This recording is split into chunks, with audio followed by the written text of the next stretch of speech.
Благодарам, председателе, почитувани амбасадори, почитувани министри, почитувани пратеници. Јас денес обраќањето ќе го почнам со една позитивна вест, која што беше долги години тема на забелешки кон Македонија во различни периоди на менување на власта, а тоа е извештајот на Греко.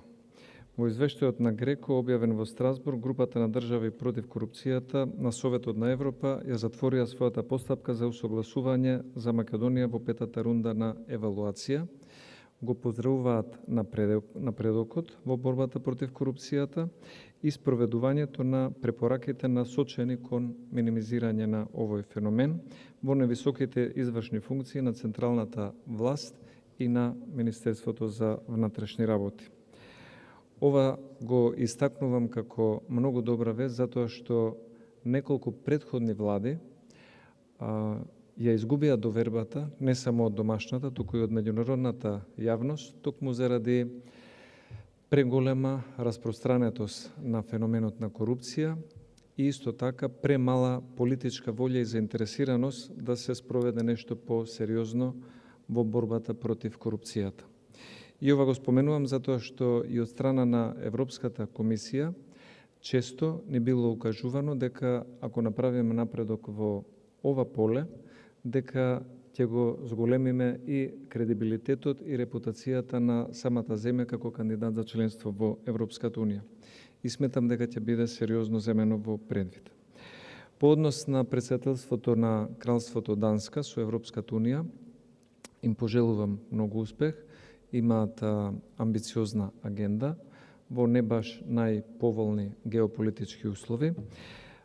И она што го забележав при присуството на конференцијата на КОСАК во Копенхаген беше излагањето на министерката за евроинтеграција од страна на данската влада, која што напомена беше прилично отворена, дека за Данска како земја членка на Европската унија ставот за проширувањето на Европската унија пред руската агресија во Украина бил по-резервиран и по-скептичен.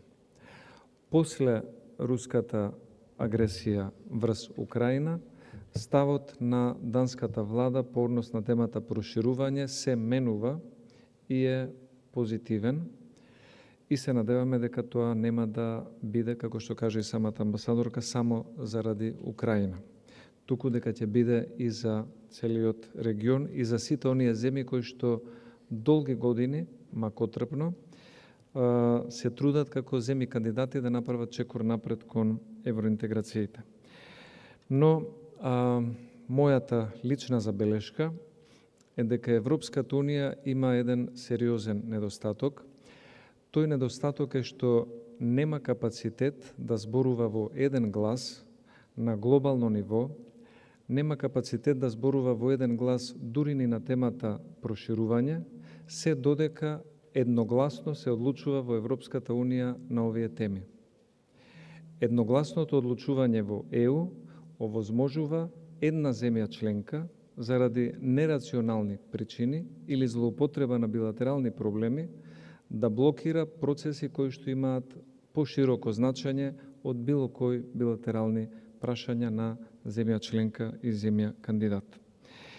И се разбира во овој сега нов глобален свет, каде што гледаме и поместување на глобалниот поредок, многу е тешко за Европската унија да биде кредибилен актер и во Северна Америка, и во Јужна Америка, во Азија, во Африка и на други полиња на меѓународно ниво, доколку во својот двор, а Западниот Балкан е најприродниот двор на Европската унија, не успеат да бидат кредибилен актер кој што ќе ги придвижи процесите на членство во вистинска насока, без децениско повторување на истите фрази дека моментот е сега. Бидејќи ние и од Хавиер Солана слушнавме дека моментот е сега, пред 20 години. Потоа слушнавме и од Романо Проди дека моментот е сега, пред 15 години. Потоа слушнавме од канцеларката Меркел и од Тереза Меј, кога се уште Британија беше членка на ЕУ, дека моментот е сега, пред 8 или 9 години. И денес повторно слушаме дека моментот е сега. Но навистина не сме сигурни дали Европската Унија има капацитет овој момент сега да го преточи во еден календар кој што ќе даде известност дека земите кандидати во следните 3, 6 или 8 години ќе станат земји членки на Европската Унија, без да бидат попречувани на теми кои што немаат допирна точка со копенхашките критериуми. Иако навистина има таква желба во ЕУ за да биде посилна и како актер во економијата, и во дипломатијата, и во безбедноста, сметам дека за членувањето на Македонија, на Албанија, на Србија, на Црна Гора, на Косово, на Босна и Херцеговина и на други земји кандидати, ќе ја направат Европската Унија токму тоа.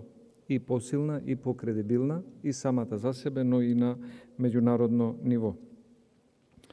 Европската Унија имаше и се уште има голема привлечност затоа што после Втората светска војна беше формирана како заедница на рамноправни народи и држави, каде што помалите народи и држави имаа механизми да бидат заштитени од доминацијата на поголемите, што беше причина за двете светски војни претходно.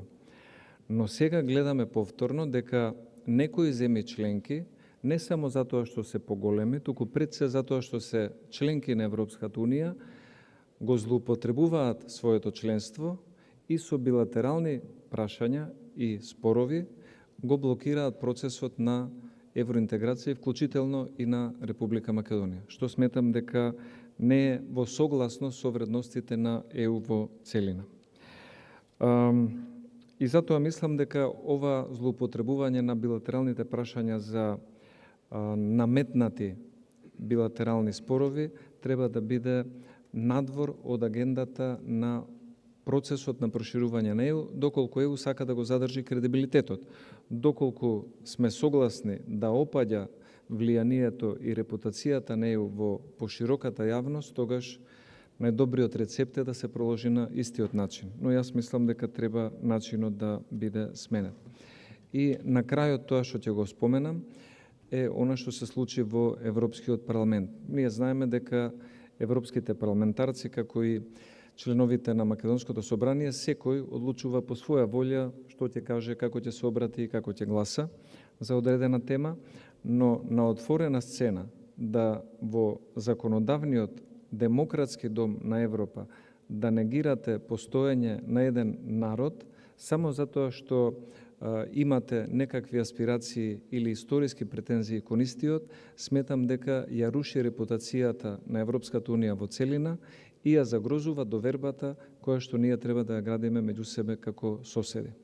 И затоа ќе има тешка задача данското председателство да го поврати кредибилитетот на процесот на проширување на Европската Унија, за кој што и тие самите како земја до пред избивањето на руската агресија против Украина има одредена скепса и воздржаност. Се надевам дека нивното председателство ќе заврши со поголема кредибилност на сите нас и дека ќе направиме напредок секој според заслуженото, а она што Македонија го заслужува е да отпочне преговори за членство и да има сигурност дека тие преговори нема да бидат злоупотребени за остварување на одредени агенди кои што се надвор од критериумите на Копенхаген. Благодарам многу. Благодарам на председател.